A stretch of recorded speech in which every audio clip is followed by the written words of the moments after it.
O tema de hoje da palestra é Estejamos Contentes. E Emmanuel, no livro Fonte Viva, que é a lição de número 9, Psicografia de Chico Xavier, ele vai trazer uma reflexão acerca de uma frase que está numa das cartas de Paulo. O que tem na carta de Paulo é o seguinte: tendo, porém, sustento e com que nos cobrimos, estejamos com isso contentes. Se nós olharmos essa carta de Timóteo, tem mais uma frase antes que é bastante interessante. Quando ele coloca: porque nada trouxemos para este mundo e é manifesto que nada podemos levar dele. Então, uma frase bem bonita, Paulo nos diz: o caixão não tem gaveta. É isso que ele está dizendo. Nós chegamos aqui sem nada e nós vamos embora daqui sem nada do que é material. E o que nós fazemos aqui então? Quando nós paramos para pensar na nossa reencarnação, no nosso projeto reencarnatório, quando nós adquirimos aquele olhar de que somos espíritos imortais passando por uma experiência terrestre, viemos da pátria espiritual, vamos passar um tempo aqui e vamos retornar para essa pátria espiritual. E aí a gente chega, começa a crescer, começa a ter uma noção um pouco melhor do mundo, e o que a gente percebe? Que nós temos que trabalhar. É errado trabalhar? De forma alguma. Está na codificação, lei do trabalho. Nós devemos trabalhar, nós precisamos trabalhar para que possamos nos sustentar, para que possamos nos manter aqui, nesse mundo, com conforto, com saúde. E nós nos debruçamos cada vez mais sobre isso e começamos a entrar cada vez mais nesse ciclo do trabalho, das conquistas dos bens materiais, do uso dos bens materiais e muitas vezes da barganha desses bens materiais. Quando nós vemos essa primeira carta de Paulo a Timóteo, ele vai tratar exatamente daquelas pessoas, daquela situação que são pessoas que veem somente a matéria, somente os bens materiais como aqueles que a gente deve buscar. Timóteo conheceu Paulo ainda muito novo. Então, depois que Saulo já havia se convertido em Paulo, começou a fazer as andanças dele, criando as sociedades cristãs e dava confusão. Então ele criava uma sociedade, começava uma perseguição, às vezes por parte de Roma, às vezes por parte dos judeus, e ele ia para outro lugar. Criava uma nova sociedade cristã, uma nova comunidade cristã. E assim ele ia. Até que numa dessas mudanças, ele conhece Timóteo, que era um rapaz de 13 anos, o pai era grego, a mãe era judia, e Timóteo tinha uma paixão muito grande por ler as escrituras sagradas dos judeus, os pergaminhos de Moisés e dos profetas. Então Paulo olha para Timóteo e fala: ele tem um potencial muito grande para poder divulgar muitas coisas. E Paulo então começa um trabalho muito intenso com Timóteo, a ponto de Timóteo começar a acompanhar Paulo nas suas caravanas, nas suas viagens, na fundação então das comunidades cristãs. E em um dado momento, então Paulo junta Timóteo, que é esse rapaz, junto com Lucas, que vai ser o evangelista Lucas, que era um médico, e fala: vão para Tessalônica e lá fundem a comunidade cristã de Tessalônica. Então era alguém por quem Paulo tinha uma confiança muito alta, tinha uma confiança muito grande no trabalho que podia fazer. Só que Paulo não desamparava. Então, quando ele percebe que ele precisa dar amparo, que ele precisa dar sustento para aquele trabalho sendo realizado por Timóteo, ele escreve essa epístola. Então, quando nós lemos a epístola, tem muitos direcionamentos, orientações para o Timóteo como ele deveria proceder. E também para todos nós que resolvemos nos enveredar e entender melhor o cristianismo. Esse é o contexto. O que Timóteo estava encontrando ali? Timóteo encontrava pessoas extremamente materialistas que viam no auxílio, na caridade, uma oportunidade de barganha e de lucro. Então, quando nós voltamos para ver que a gente aqui trabalha, que a gente estuda bastante para ter um bom trabalho, nos remete ao que o livro dos Espíritos nos ensina. Nós vamos ter aí dois tipos de evolução: a intelectual e a evolução moral. O que é evolução intelectual? É o que eu estudo. Eu vou na faculdade, eu estudo. Eu faço uma escola, eu estudo. Eu faço um curso, eu vou aprendendo. Eu vou melhorando o meu intelecto cada vez mais. Essa é a parte intelectual. E aí existe a parte moral. Como eu trato as pessoas, como eu lido com o mundo, quais os meus valores, qual a minha moral, qual a minha ética. E, enquanto estamos aqui encarnados, dedicamos cada vez mais tempo para esse desenvolvimento da parte intelectual e menos da parte moral. Quando nos conectamos com o que Jesus nos traz, a gente percebe que sim, a parte intelectual e a parte moral são importantes.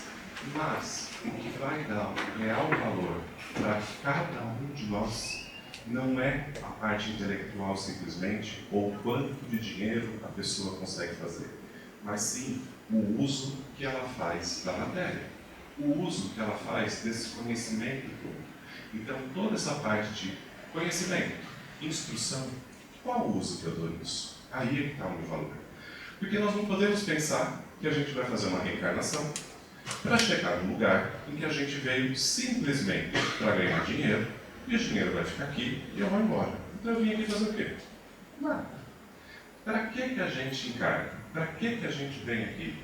Para melhorar, para desenvolver, para nos tornarmos pessoas cada vez mais evoluídas, cada vez mais próximas do Criador. E, sobretudo, nós viemos aqui buscar uma felicidade, um contentamento, uma certa alegria, que aí nos remete diretamente ao título da lição. Estejamos contentes. O que Emmanuel vai nos ensinar aqui para estarmos contentes? Primeira coisa, contentamento, alegria, felicidade são a mesma coisa. Uma pessoa que é triste pode ter momentos de alegria? Não pode. Uma pessoa que é extremamente feliz pode ter momentos de tristeza? Acho que todos nós conhecemos alguém que a gente olha e fala: aquela pessoa não é alegre, não é eufórica, mas ela é feliz.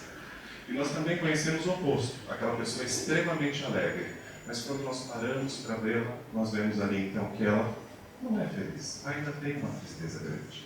Então são coisas diferentes. Quando nós pegamos no dicionário, vai dizer o seguinte: felicidade, concurso de circunstâncias que causam aventura, estado de consciência plenamente satisfeito, uma satisfação. A felicidade, então, é algo duradouro, é algo que nós conseguimos conquistar através de uma série de circunstâncias. Isso vai perdurar. Já a alegria vai dizer que é o seguinte: é a manifestação de um momento de satisfação. A alegria é momentânea. A alegria pode atrapalhar a felicidade? Pode. Se a gente for olhar ali, às vezes em um momento de alegria, que a gente faz uma loucura, que a gente apronta alguma coisa, para um momento de alegria momentânea, aquilo pode nos gerar uma tristeza de muitos e muitos anos. Ou o oposto, a gente pode ter uma tristeza ali pontual, falar um não, colocar um limite, que nos causa um desconforto naquele momento, mas isso nos gera uma tranquilidade no futuro, uma satisfação, um contentamento mais adiante. Então, Emmanuel, no texto dele, diz o seguinte: ele dá muitos exemplos. O primeiro falando de alguém que tem uma plantação de trigo. Vai usar todo o trigo? Não. Ele vai usar algumas fatias daquilo para se alimentar, ele vai se alimentar a ele, a família dele, e o excedente, ele faz o quê? Aquele que tem uma fábrica de tecidos, usa todo o tecido em prol dele? Não. Ele vai ter um excedente. E Emmanuel ressalta de uma maneira bem clara: é justo termos uma reserva para alguma dificuldade da vida? É justo. Mas é essa busca pelo acúmulo egoísta, pelo acúmulo exagerado que vai nos trazer este contentamento? Não, não é. Quando nós olhamos para o Livro dos Espíritos, que na questão 886, Kardec pergunta: qual o verdadeiro sentido da palavra caridade, como ensina Jesus? E a resposta é: benevolência para com todos, indulgência com as imperfeições alheias e perdão das ofensas. Benevolência com todos. Tratar as pessoas de uma maneira que a gente leve bem-estar a elas. Isso é ser benevolente. Você olhar, você dá um tratamento digno, você dá um tratamento que traga algo bom. Se eu consigo fazer isso, se eu consigo olhar para a pessoa e dar esse tratamento, eu vou para a segunda parte, que é indulgência com as imperfeições alheias. Quem nunca errou? Quem ainda tem um caminho a trilhar? Se eu olhar de uma forma mais amorosa, eu tenho uma facilidade maior de compreender o erro do outro. Eu tenho uma facilidade maior de entender o que o outro está passando. Logo, eu vou conseguir perdoar. Logo, compreendendo, me colocando no lugar do outro, tendo empatia, eu vou conseguir me colocar ali e desenvolver. Então, quando se fala de caridade, segundo que entende Jesus, não está escrito aqui dê esmola. Não está escrito aqui dê dinheiro. Não é nada disso. Isso pode ser uma forma de fazer? Sim, mas é um instrumento para que você promova o bem-estar do outro. Não se resume a isso. E quando nós devemos ter esse tratamento? Em todo tempo. E isso nos liberta de termos que nos associar a qualquer atividade de caridade para ali, naquele momento certo, praticar a caridade. Não, pratiquemos essa caridade dessa forma ampla em qualquer lugar, de uma forma que a gente possa ter ali cada vez mais empatia, respeito e conexão. Então, quando a gente olha tudo isso, o que Emmanuel traz no texto, essa parte de programação reencarnatória, a gente consegue perceber que estamos aqui sim para nos melhorarmos.